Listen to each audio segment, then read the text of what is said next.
I would like to introduce to you these young guys, man. It's called the Price Boys. Hey, sometimes you gotta make stuff happen. I was born by the river in a little tent. Oh, and just like the river I've been running ever since. It's been a long time coming, but I know a change gonna come. Oh, yes, it will. It's been too hard living, but I'm afraid to die. I don't know what's up there beyond the sky. It's been a long time coming, but I know a change gonna come. Oh, yes, it will.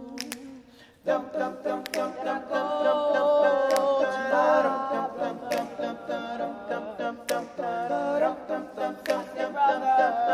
to help me, please.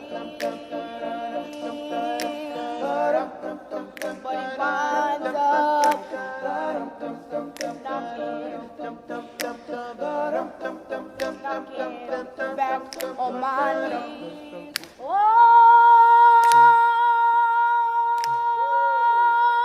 there were times that I felt I couldn't last it all. Now I found the strength to carry on. It's been a long time coming, but I know a change gonna come. Oh, yes, it will. Lately I've been thinking that something is going wrong, 'cause you got an attitude and you're not in the mood like you used to.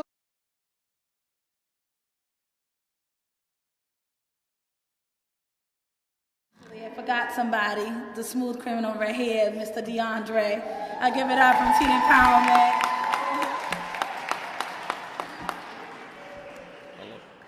Do I just speak? It's the microphone. All right. Yeah. Yeah. Good morning, everybody. And before I start, I don't know, I have a disorder, so I laugh a lot. So when I'm nervous. So my name is DeAndre, and I'm a youth organizer at Teen Empowerment.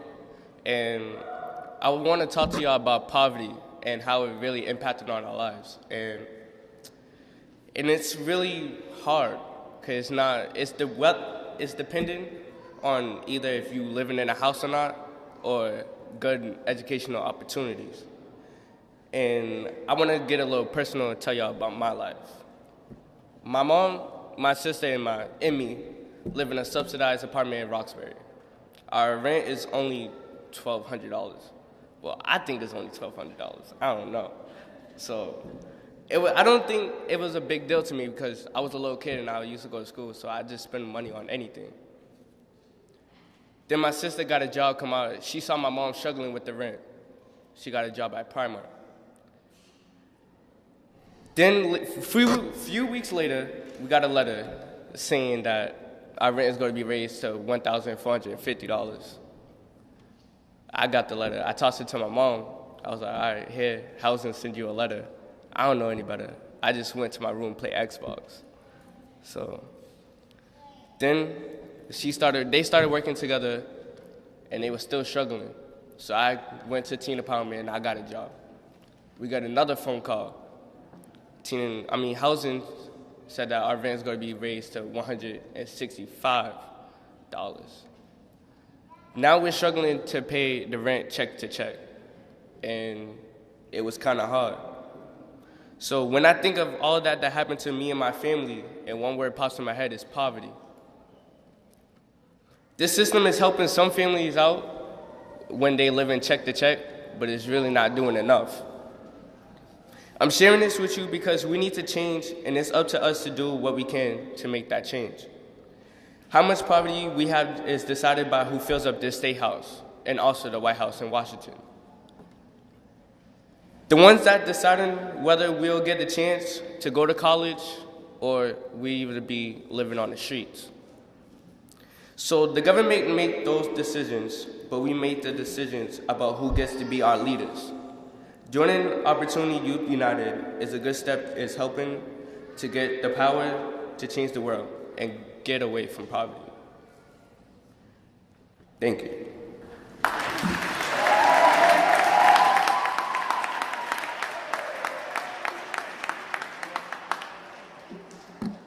So if you've been inspired by anybody who's spoken today, I want you to clap it up, yell, scream, do whatever you gotta do.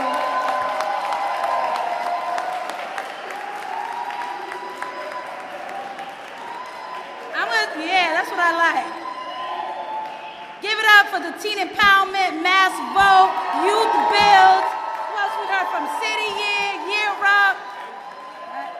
To our elected officials, the point is, I'm 35 years old, and I have never seen this many young people at the State House inside of this great hall, so give it up for yourself. Being human is the purest thing we can be. But it doesn't quite work that way for a guy like me. I know you don't know me and I don't know you, so who do you think I am? Never mind, don't answer that. Your opinion shouldn't matter because no matter who we are, we're all equal, right? Wrong. That's not the case. See to George Zimmerman, Officer Darren Wilson, Officer Daniel Pantaleo, Bill O'Reilly, and countless other racist whites, and even Donald Trump. I'm the average, reckless, gang-banging, society-threatened nigga. Is that what I am to you too? Hopefully not. I'm 19 years old. I'm a 2014 graduate of Tech Boston Academy.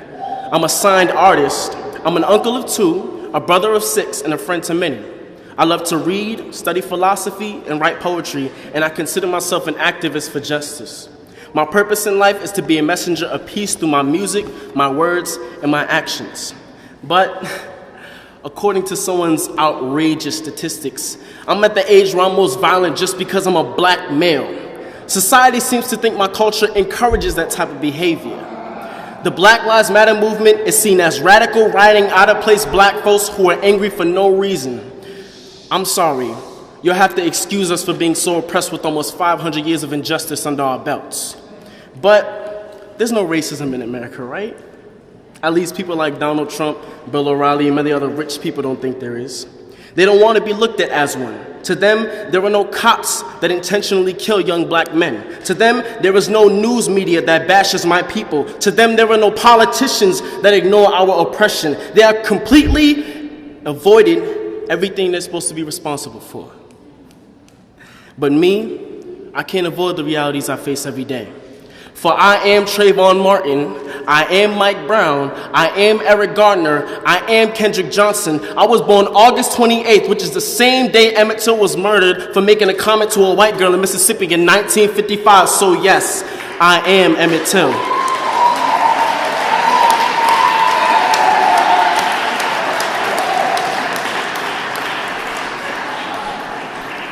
And so I ask you, who are you? And what are we going to do about this injustice? To begin with, we need to respect each other. And rather than fighting each other, we need to join forces together. That's what Opportunity Youth United is all about. We need to use our voice and speak against oppression. We need to register and vote for change in this world. And we need to use our energies to create a world where our children will get the opportunity that they need and deserve. My name is Hakeem Iman Harris Jr., son of Crystal, grandchild of 2 Black Panthers. Thank you.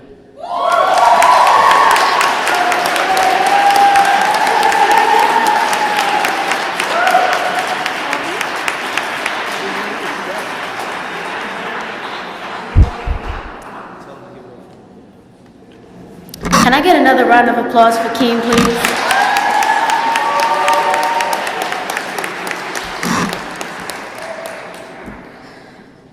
Hi, my name is Shireen Monteiro. I'm 14 years old and I work as a teen empowerment youth organizer.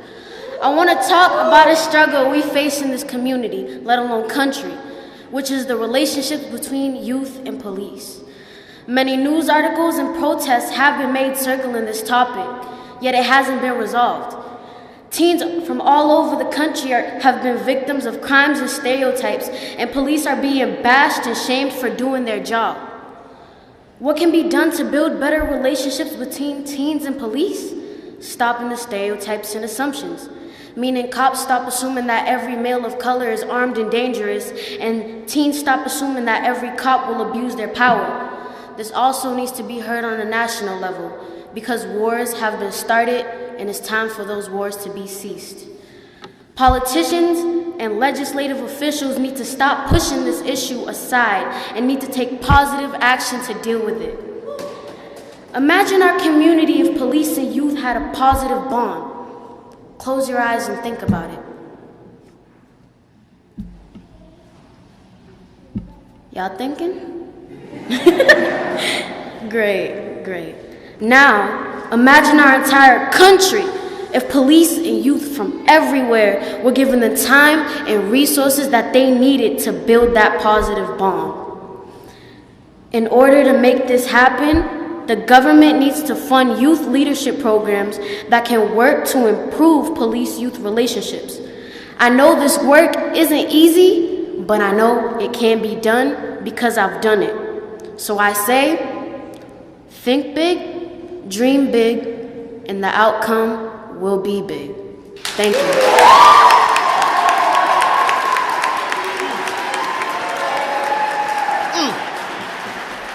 High five, bro.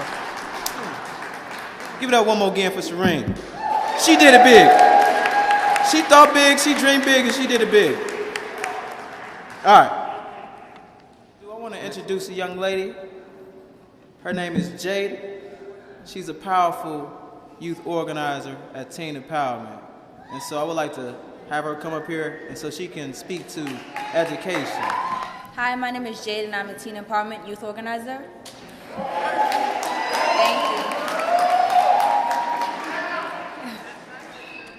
Today I wanted to talk about our education system and how our nation was historically had a system where only a selected few succeed.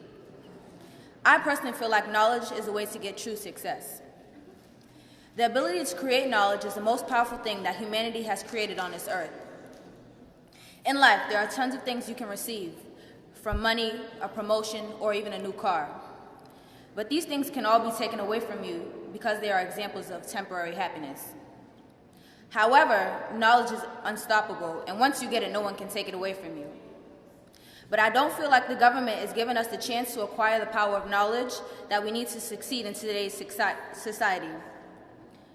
With going to college gradually becoming a requirement in today's society to become successful, we are forced into very difficult positions. Because if you go to college and you want to become successful, most chances are that you'll be paying off that debt your entire life. And many of us have so much to overcome because our ancestors were brought here as slaves without rights. We were not included in the Declaration of Independence. We had no right to vote, and we were described as a piece of property. That is why it is so important for us to get the chance to have a decent education. But the most impressive thing is that in some ways we are letting this happen to us. Some of us do not support those who support us, but instead we turn against each other, which is exactly what those who wish us harm want us to do. It is time for us to stop turning on each other and start turning towards each other. When people like Donald Trump go up and bash minorities, Mexicans, Muslims, and even make fun of disabled people who need to stand up together as one and tell him that we will not accept this hatred and totally reject his kind of twisted leadership.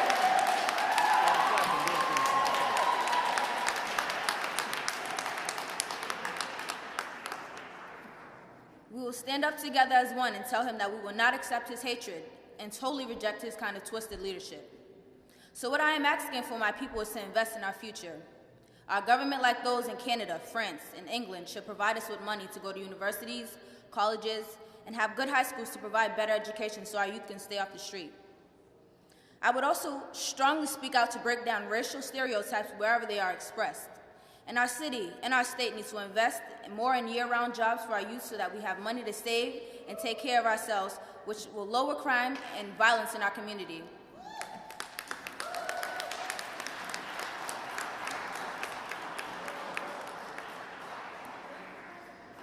History has a way of repeating itself. Lincoln freed the slaves, but Jim Crow laws imprisoned so many in poverty. Martin Luther King worked for civil rights, and the country elected his first African-American president in 2008. But today we have people working to take away our rights, our voting rights, and spread racial hatred. It is time for our generation to break this cycle. We need to stand up together as one and demand that our voices be heard and our rights as human beings be recognized so that our children that follow us will be given a fair chance in life. Thank you.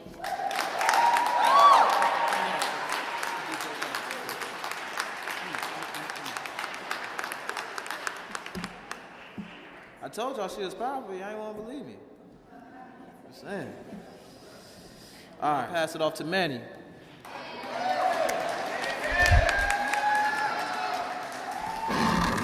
Good evening, everybody. How are we doing today? So I'm Emmanuel Nags. I'm from JFF, Jobs for the Future, and Excel Education. I work as a math instructor, and I also do student support. I'm also a success coach at the Connection Center. In the presidential campaign, I don't like the fact I see no real discussions about youth from the candidates. This troubles me deeply. It makes me feel how I felt when I was an Opportunity Youth. When I was young, I never cared for voting. I didn't feel like it benefited me. So I was so wrong. I was pushed out of a school system due to harsh punishment from the zero tolerance policy. I later was incarcerated. While incarcerated, I found it tough to get schooling when it came to post-secondary education. This shows you how the school-to-prison pipeline promotes mass incarceration. The school-to-prison pipeline begins with inadequate resources in the public school system. The inadequate resources are overcrowded classrooms, lack of qualified teachers, and funding for extra services such as counseling, mentors, and special education services for mental health students, students with housing issues, and many other issues. Mass incarceration is higher in our country than any other country. All these youths being pushed out of school, into the streets, and eventually into the prison system. Sadly, all this potential going to waste if we don't do something about it. Let's break this school-to-prison pipeline. The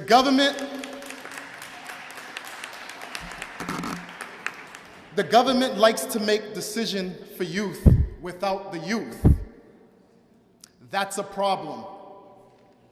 The government needs to hear us because youth need more training and educational programs so they can pursue careers in opposed to just jobs that they can barely take care of their families with. We all need to come together as one voice for all of our youth. Let's get them registered, vote, and get the right people in office. Our voices can bring these changes, and I want to thank you.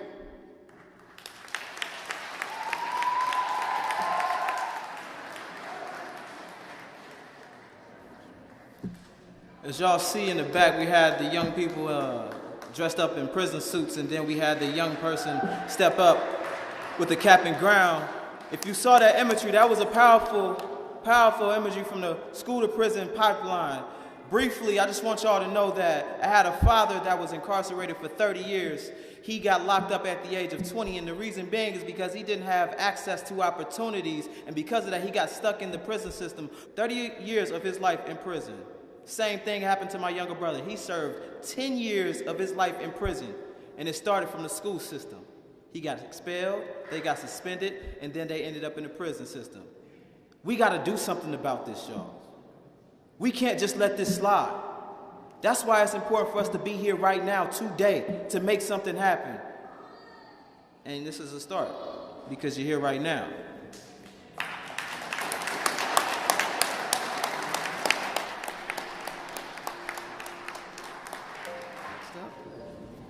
Evan. Mayor. Evan gonna be mayor for 2030, I'm telling you. Hello everyone, my name's Evan. I'm a youth organizer for teen empowerment. In order for our society to succeed, our future must always be striving to look better than our past. At this moment, however, the backbone of our future is in dire straits. The young people of our country face almost double the unemployment rate of their adult counterparts.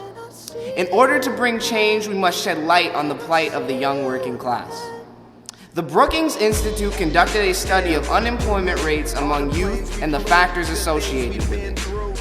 What they found was that from 2000 to 2011, the teen employment fell from 44% to 24%. That's almost half. Secondly, the study showed that low-income households were also less likely to have employed youth. Young people in my community and across the nation no longer live in a world where year-round employment is an option, but a necessity. According to the Bureau of Labor Statistics, $50 in 1980 is equivalent to $144 in 2015.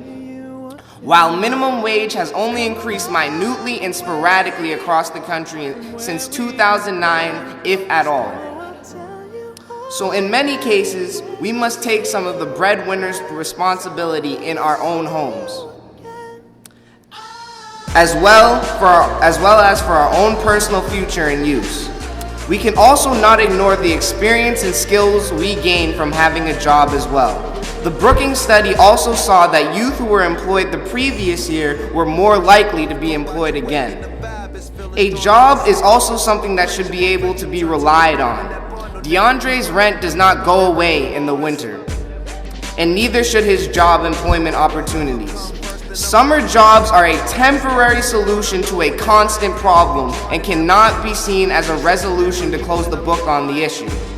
But in order to see real change, I implore all youth to unite under a common cause, and the adults and those of voting age to support through voice and your vote for year-round jobs.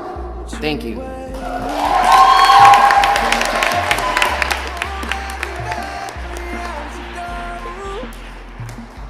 Vote for Evan, mayor, 2030.